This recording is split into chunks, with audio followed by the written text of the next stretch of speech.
Hi everyone, this is my California Gold Rush presentation. I'll start with the environmental impact of the gold rush, lessons from the gold rush for current California residents, and then the Christian response to environmental stability and what that entails. So gold was first discovered January 24th, 1848 in Sutter's Mill, and this is the first time the quote-unquote American dream really came to life.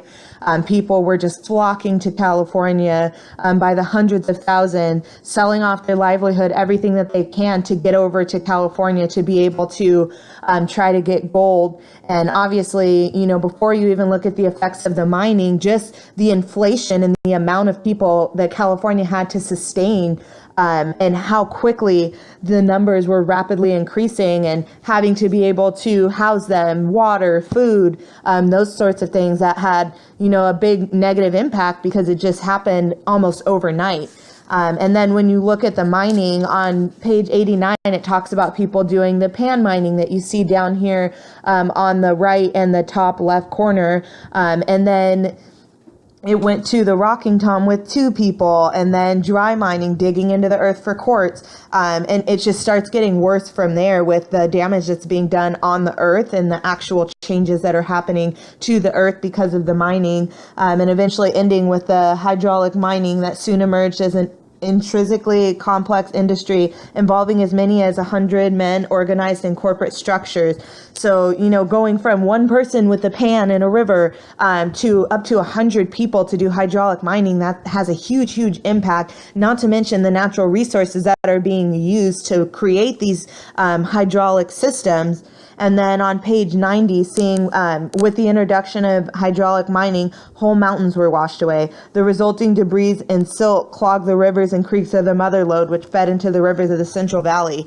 So when you really look at that, whole mountains were being washed away, and just rivers and streams are being changed, and the amount of debris and the way that it's moving is not natural to the way that it was. And just thinking about the negative impact that has on the people who were naturally living off the land, on the animals, the ecosystem, the creatures that were living in the river or by the rivers, were all affected negatively from the mining. And for what it's worth, I don't think that people really thought about that. Everyone was crazed by the American dream and by, the possibility of finding gold and being able to strike it rich and create a new life for themselves. But it obviously had some major damage that it did to California.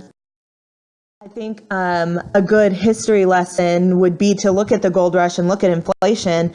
And looking at the state of California now, we're a sanctuary state with what's going on with our government in regards to illegal immigrants. And we already have, a large majority of people moving here to try and, strike it big. And California is a land of opportunity. And we that live here know that it's not.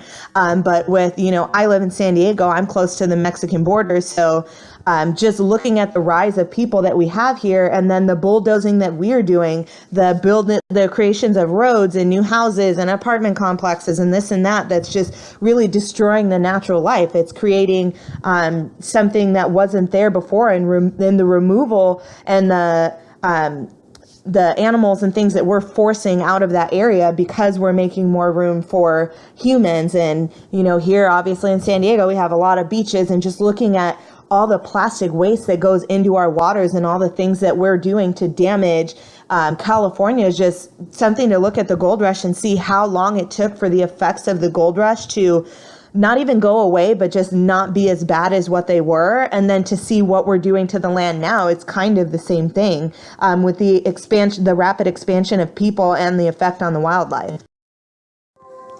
So I had 2 quotes from the Bible, and obviously God was the creator of all things. He is the ruler of the universe, created Adam and Eve, and created the land for us to live off of, for us to sustain ourselves, for us to grow our families, and not to completely take over the world and to ruin everything that's in it, which is basically what we are doing now. We're seeing animals who are extinct or being pushed to the brink of extinction because of the things that we're doing to our environment and the carelessness that we're showing.